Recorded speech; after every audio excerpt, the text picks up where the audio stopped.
Hi, everyone. It's a pleasure to be with you once again. The week went by extremely fast, and we're back here once again. The subject of our lesson today is God provides water from a rock.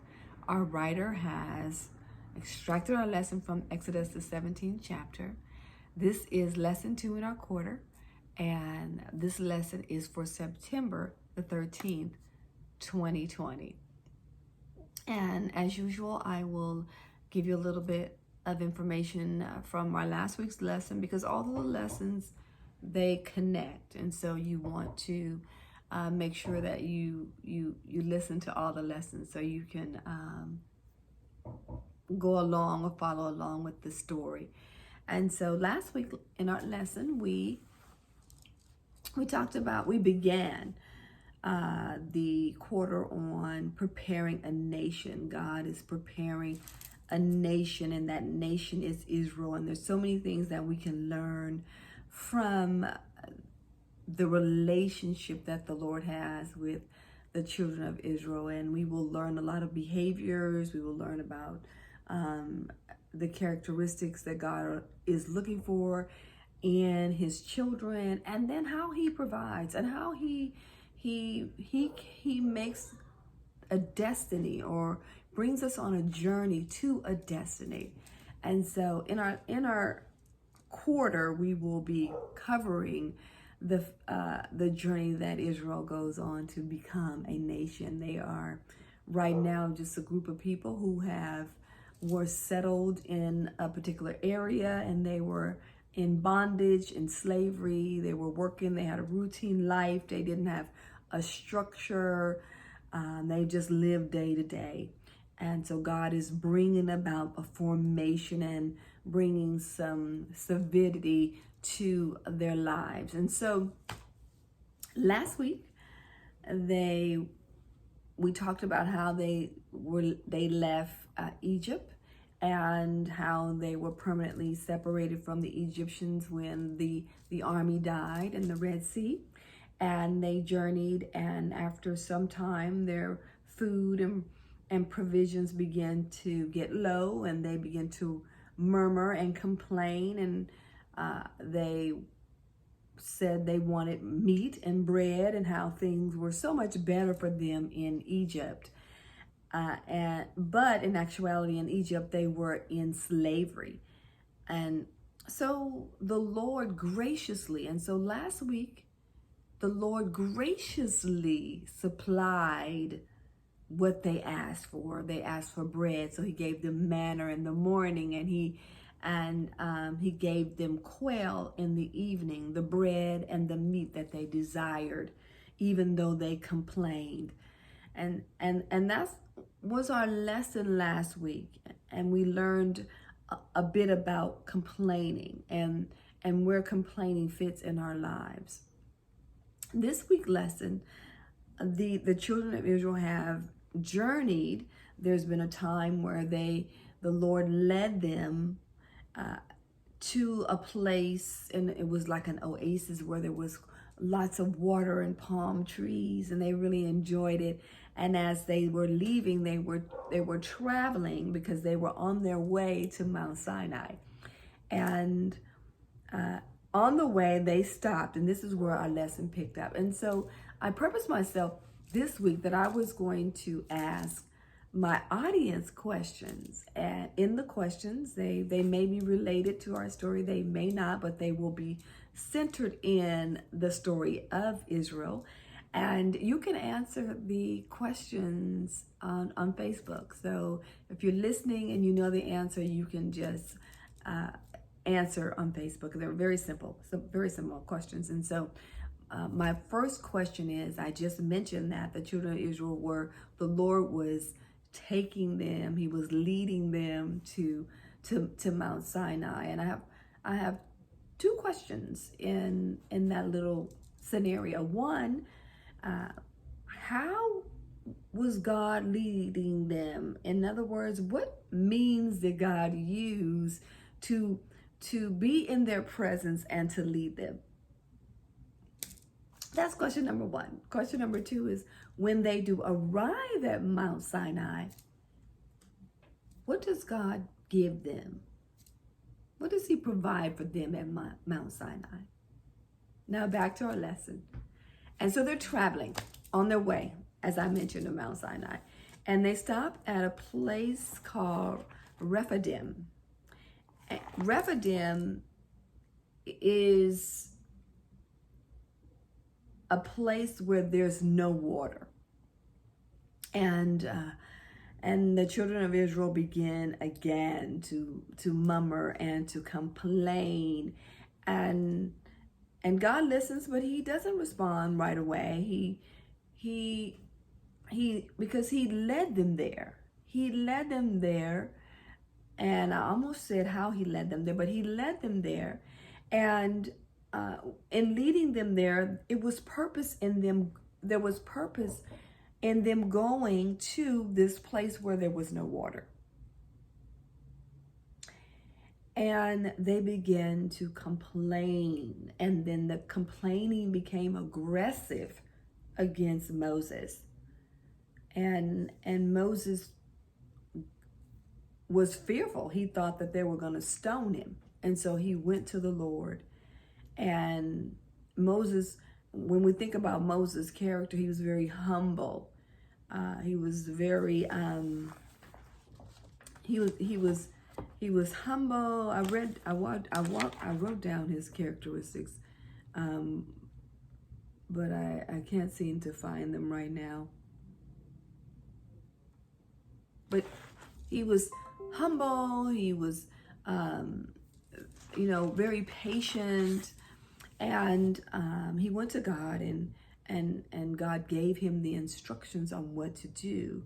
He gave him the solution to the problem.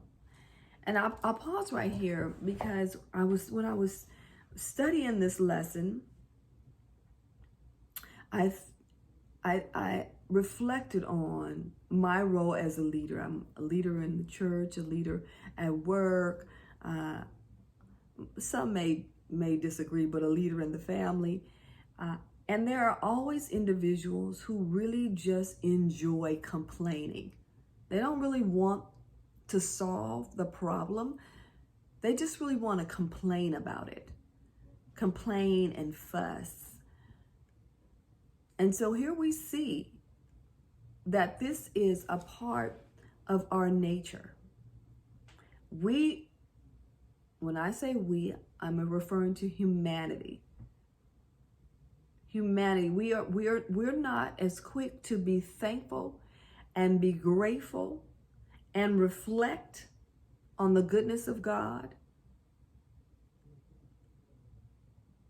We more so complain and grumble, even when God has been good to us. I can give you an example. So I've noticed when I worked at the bank, I've had a few employees that have been out for whatever reason, and so I've had to work the front line. I've had to work on the teller line. And I'm always engaging my customers in conversation. And I've noticed so much negativity. They complain about the weather. They complain about parking. They complain about, you name it. There's just so much complaining when God has been so good to us. And, did I say the weather? We're always complaining about the weather. And in actuality, we live in the Bay Area, and the Bay Area has some phenomenal weather, and it's so strategically located. I mean, into the north in the wintertime, there's snow, and then, to the west, there's the bay, and to the east, you've got your mountains, and to the south, you've got LA, and it's just a wonderful place to live. I wanted to reflect on how good we have it, because right now we're experiencing fires. But even in the fires, God has preserved us. Even in the fires, God has given us warning so that we could avoid the fires. And so back to our lesson. They are complaining, but God gives Moses the solution. He instructs them to to bring the elders of the tribes together and to go to a rock and take the staff that he parted the Red Sea with it, and the staff, I'm sorry, that he parts the Red Sea and hit the rock, and from the rock water just gushes out. In fact, the scripture says it gushes out so much that it becomes a river. And so God provides once again the needs for the children of Israel, just as he provides for us today. And I'm wondering, are we like the children of Israel that fail to look back and reflect on the good things? Just a few weeks or months or a month ago, he had provided for them the manna and the quail, and even on the journey he provided an oasis for them, and he could tell that they were ungrateful, so he tests them. This lesson is truly about being tested. He tested the children of Israel by leading them to a place where there was no water, but he did provide a solution. And in our life, sometimes we are tested. We are tested. Your faith will not grow unless you are tested. And so we look at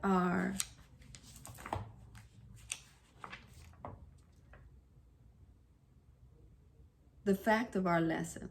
The fact of our lesson is God's miracles at Rephidim. The principle is to understand God is powerful and has the ability to solve all our problems. The question is, do you want the solution? Are you seeking the solution? Are you seeking the solution giver? Or are you just enjoying complaining and murmuring about the matter or the situation? Sometimes God puts us in a situation to test us, to see if we are going to trust him. Let's see what the application of our lesson is. Our application is to look for the hand of God in all our situations. The scripture says, in all thy ways acknowledge him, and he will direct your paths. Trust always in the Lord. I think I kind of moved that around a little bit. Trust always in the Lord, and lean not to thine own understanding. In all thy ways acknowledge him, and he will direct your path, our path. And so God's faithful provisions, God always provides for us. He is a wonderful God. So we talk about being tested as I sum up the lesson today. Again, there are times when we are on a journey and God has us in a dry place where there's no water. And that's an analogy. But you parallel that analogy to your life. There are many times we are tested. And God is testing us to see, one, if we're going to complain, or two, are we going to trust him? Because he always provides. He has a million ways to solve your problems, a million ways to answer your prayers, but you must trust him and not lean to your own understanding, not try to figure it out, because he knows all things. And so that's the heart of our lesson. If we obey in faith, we can rest in God's sovereign goodness and provision. This is a lesson that we can take to heart today. Next week's lesson, God gives victory over the Amalekites.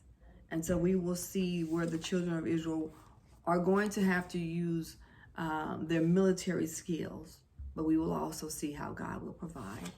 God bless you. Hope you enjoyed the lesson. You answer those two questions. those are very easy questions. Go ahead and answer them on Facebook. Once again, if you want to see any of the previous lessons, they are on my